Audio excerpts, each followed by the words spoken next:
pro wrestling games get a bit of a bad rap, especially some of the early ones, and I was wondering if the criticism is justified. I mean, in a world of Hulk Hogan's, they can't all be Shockmasters, can they? Well, I'm going to put it to the test, and today I'm going to look at the 4 games released on the NES on behalf of the then named WWF. So strap yourself in, guys, this could be interesting. So in total, there were 4 WWF games released for the Nintendo Entertainment System. We had WrestleMania, which was released in 1989, WrestleMania Challenge that was released in 1990, WrestleMania Steel Cage Challenge in 1992, and in 1993 the final NES game was released when WWF King of the Ring was released. Let's take a look at them all in their 8-bit glory. WWF WrestleMania was the first game released by Acclaim using the WWF franchise. And take a look at its opening graphic, I mean, wow. It was released just before WrestleMania 5 but had WrestleMania 3 tagline of bigger, better, badder for some reason. The roster for this game is a bit thin on the ground and we've got just 6 wrestlers. We've got the $1 Million Man Ted DiBiase, Bam Bam Bigelow, the Honky Tonk Man, Macho Man Randy Savage, Andre the Giant and of course Hulk Hogan.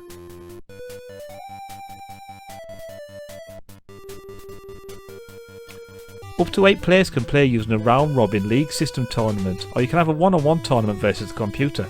And like it says at the bottom, get ready for this. The graphics are big enough and they slightly make some attempt at their real-life counterparts. Oh, and one thing that's probably not obvious at the start is the music playing in the background is a really bad rendition of the wrestlers' theme tunes. It really isn't good at all.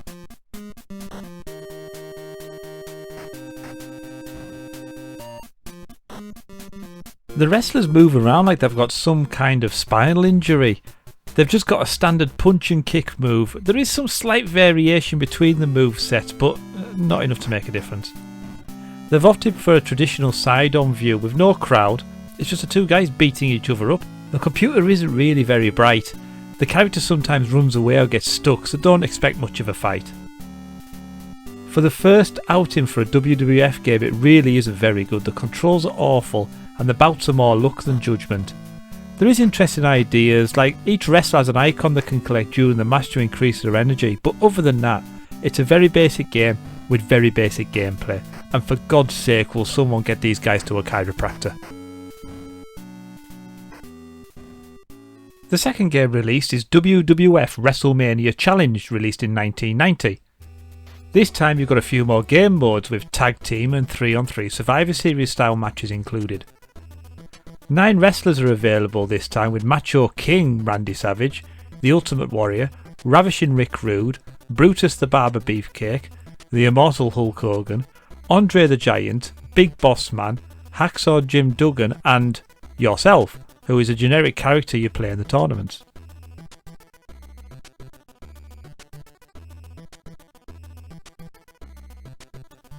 The game is viewed from an isometric viewpoint and here's the issue. It's too damn hard to control anything. Pressing up moves you to the right sometimes when it feels like it. And the same goes for other directions as well. You've really got no control over your wrestler. The graphics are better than the last game with good use of the ring apron to show your health, for example. This time you can climb to the top rope and attack your opponent, and there is some variety in the movesets.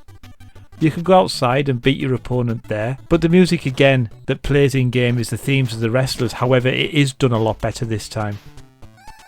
The inclusion of multi-man tag teams is fantastic, but that damn control method lets this game down badly. There's not a lot of replay value for that very reason, I'm afraid. Oh dear, it's not going very well so far. Well, let's see if it gets any better with the third game in this roundup is WrestleMania Steel Cage Challenge. This game is the first that was also available on other consoles, having also been released on the Sega Master System and Game Gear. They do have a different roster of characters, however. And one note is at least they're getting better with the Hulk Hogan pitches in the main title screen. You can play one-on-one, tag team, or go for the championships in each of these divisions. This time you can pick between Hulk Hogan, The Undertaker, Jake the Snake Roberts, Ted DiBiase, Randy Savage, Bret the Hitman Hart, Sid Justice, Rowdy Roddy Piper, Erwin R. Shyster, or the Mountie.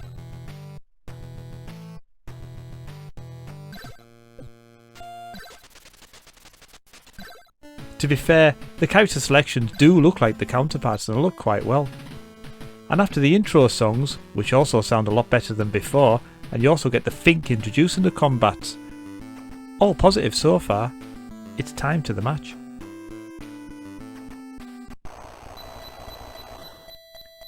This looks and plays a lot better than the previous two games. By this point, LJN had the experience on the Super Nintendo, and this plays very much like the younger brother of that system.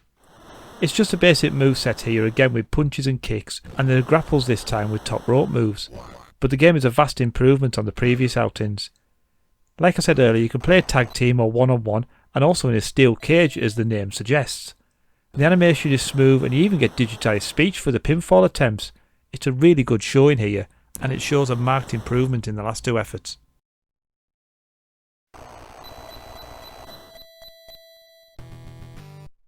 Last up is the final WWF outing for the NES with WWF King of the Ring, released in 1993.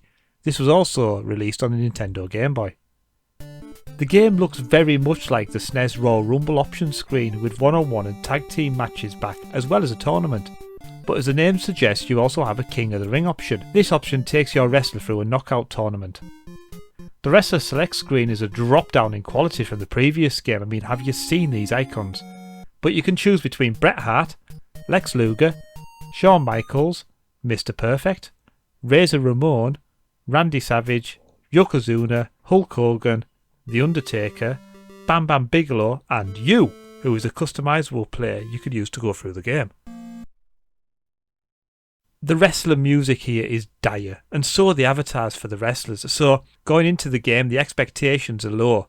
Let's see what it's like to play. The sprites are big and chunky, but they do look massively out of proportion. But they do move smooth enough, and the moves are animated okay, they just look a bit odd. There again are the standard punches and kicks, as well as a few grapple moves. You can also go to the top rope and complete flying elbows. And that is a complete set of games that don't have any kind of special moves or signature moves for any of the wrestlers so far. The game plays quite well surprisingly, and I find myself playing it for some time. It looks bloody awful, but the gameplay is probably the best out of the four I've played out this roundup. I mean, you could have done with a little bit of a better end game screen, but you know, can't have everything.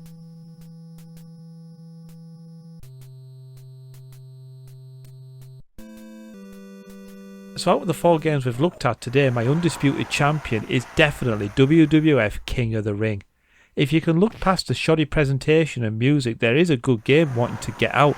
So that is my recommendation, and that's the bottom line.